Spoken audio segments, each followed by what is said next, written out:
ছবি দেখাচ্ছি আপনাদের এই মুহূর্তে।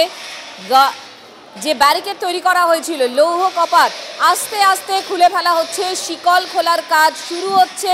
মিছিল আরো 100 মিটার এগোনোর অনুমতি পেয়েছে। আমাদের অপর সহকর্মী শান্তও রয়েছে একই জায়গায়। শান্ত, त्योहार और प्यार लाती है रिश्तों में ढेर सारा मिठास। परंपरा वही, सोच नहीं। आदि मोहिनी मोहन कांजीलाल।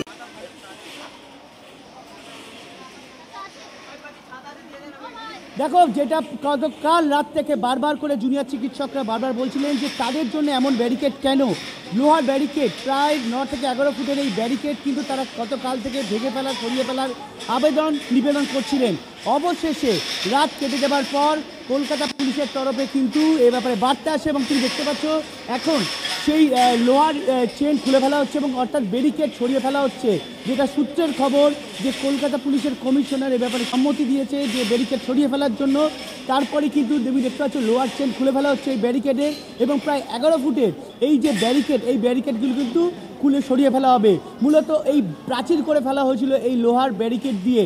সেই ব্যারিকেডগুলোর সামনে এসে কিন্তু মূলত দাঁড়িয়ে যায় যারা আন্দোলনকারীরা, রাতভর তারা কিন্তু বসে আন্দোলন চালায় এবং সেই জুনিয়র চিকিৎসকদের আন্দোলনের পর কোথাও যারা চিকিৎসকরা আন্দোলনকারীরা মনে করছেন তাদের কাছে পুলিশ নতজানু হতে বাধ্য হলো এবং নতজানু হতে বাধ্য হওয়ার কারণেই তারা এই ধরনের যে প্রাচীর অর্থাৎ লোহার ব্যারিকেড দিয়ে প্রাচীর তৈরি করা হয়েছে সেই প্রাচীর সরিয়ে ফেলছে। এবং তুমি সেই ছবি দেখতে পাচ্ছ যে একের পর এক যে ব্লকগুলো আছে সেই ব্লকগুলো থেকে লোহার শেকল খুলে ফেলা হচ্ছে এবং সেই লোহার শেকল খুলে ফেলার পরে কিন্তু এই ব্যারিকেড সরিয়ে ফেলা হবে। যেটা জুনিয়র আন্দোলনকারীরা গতকাল থেকে একটা বিষয় বলে আসছিল যে তারা শান্তিপূর্ণভাবে মিছিল করে এগিয়ে যেতে চায় লালবাজার পর্যন্ত। লালবাজারের কাছে গিয়ে পুলিশ আটকে দিক, তাদের কোনো অসুবিধা নেই, কিন্তু এই অংশটি খুলে ফেলার দাবি তারা। শান্ত, একদম সৌরভও রয়েছেন একই জায়গায়, সৌরভের সঙ্গে কথা বলবো। সৌরভ, গতকাল রাত থেকে স্নায়ুযুদ্ধ চলেছে রীতিমতো, সেই স্নায়ুযুদ্ধে জয়ী এই আন্দোলনকারীরা, তাই তো? কি বলছেন এরা?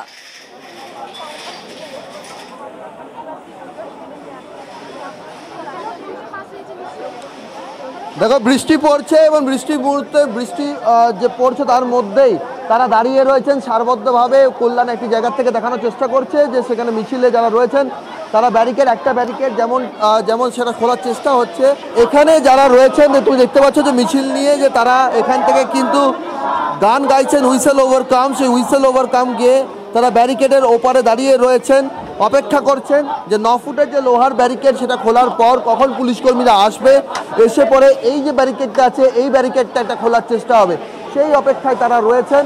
এবং তুমি দেখতে পাচ্ছ যে প্রতীকী তারা কিন্তু হাতের শিরদাঁড়াটা রয়েছেন, তারা বলছেন যে চিকিৎসক সমাজের শিরদাঁড়া সোজা রয়েছে, আর শিরদাঁড়া সোজা রয়েছে বলেই শেষ পর্যন্ত 22 ঘন্টা পর কলকাতা পুলিশকে চিকিৎসকদের যে শান্তিপূর্ণ অবস্থান বিক্ষোভ চলছিল তার কাছে স্বীকার করতে হলো যে তাদের দাবিটা যথাযথ এবং সেই দাবি মেনে এখন তাদের ব্যারিকেড খুলে তাদের এগোতে দেওয়া হচ্ছে, আগে তাদের এগোতে দেওয়া হচ্ছে।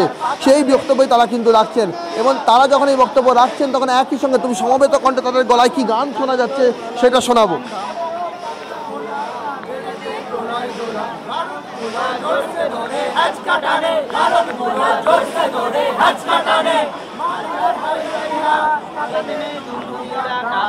বৃষ্টি পড়ছে, বৃষ্টি ভেজা অবস্থায় তোমরা এখানে দাঁড়িয়ে রয়েছো, গান করছো, কি বলবে তোমাদের?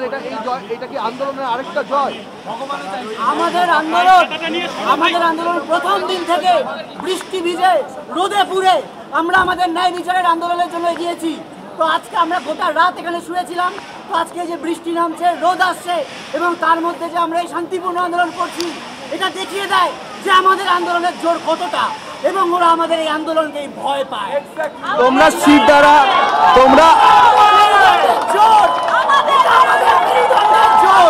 এটা তোমাদের মেরুদণ্ডের একদম। ওরা আমাদের ধৈর্যের পরীক্ষা নিতে চাইছিল।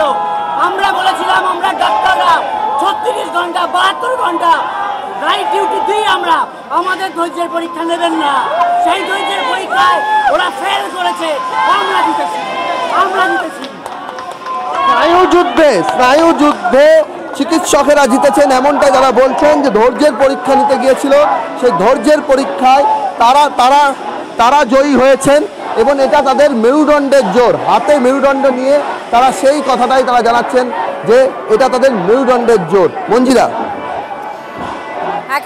একেবারেই সৌরভ সেই ছবি আমরা দেখাচ্ছি এবং এই মুহূর্তে ব্যারিকেডের তালা খুলে মিছিলে অনুমতি পুলিশের, ব্যারিকেড খুলছে, লৌহ কপাট আস্তে আস্তে খুলছে এবং গতকাল রাত থেকে যে স্নায়ু যুদ্ধ আমরা দেখেছি সেই স্নায়ু যুদ্ধে নমনীয় কলকাতা পুলিশ, প্রতীকী শিরদাঁড়া হাতে, তাই 22 জনের প্রতিনিধি দল তারা লালবাজারে যাবেন, কথা বলবেন এবং তাদের যে ডেপুটেশন দেওয়ার কথা সেটা তারা দেবেন। তার আগে 100 মিটার পর্যন্ত মিছিল এগোবে, মানববন্ধন করে এগোবে মিছিল। এই মুহূর্তে ছবি দেখাচ্ছি আপনাদের। লালবাজারের কাছে রাতভর অক্লান্ত আন্দোলন, চিকিৎসকদের আন্দোলনকারীদের সঙ্গে কথা অ্যাডিশনাল সিপি সন্তোষ পান্ডের এবং পরপর তিনবার কথা বলার পর তারপর অবশেষে জট কাটলো। আবারও চলে যাব সৌরভের কাছে। সৌরভ,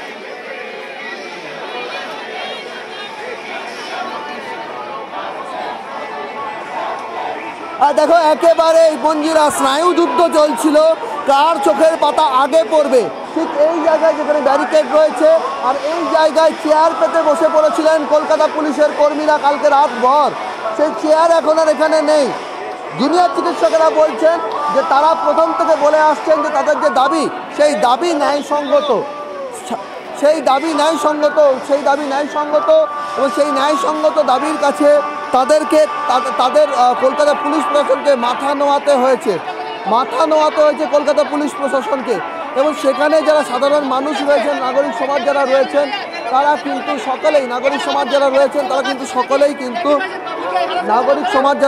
তারা কিন্তু সকলেই এখানে দাঁড়িয়ে থেকে তারা কিন্তু এই লড়াইয়ে তাদের যে সমর্থন রয়েছে সেই বিষয়টা কিন্তু তারা জানাচ্ছেন এবং সেই জায়গা থেকেই তারা বলছেন যে সেই স্নায়ুযুদ্ধতে চিকিৎসকদের ধৈর্যের পরীক্ষা নিতে গিয়েছিল পুলিশ প্রশাসন, সেই ধৈর্যের পরীক্ষায় চিকিৎসকেরা জয়ী হয়েছেন, এটা তাদের বক্তব্য। মঞ্জিরা।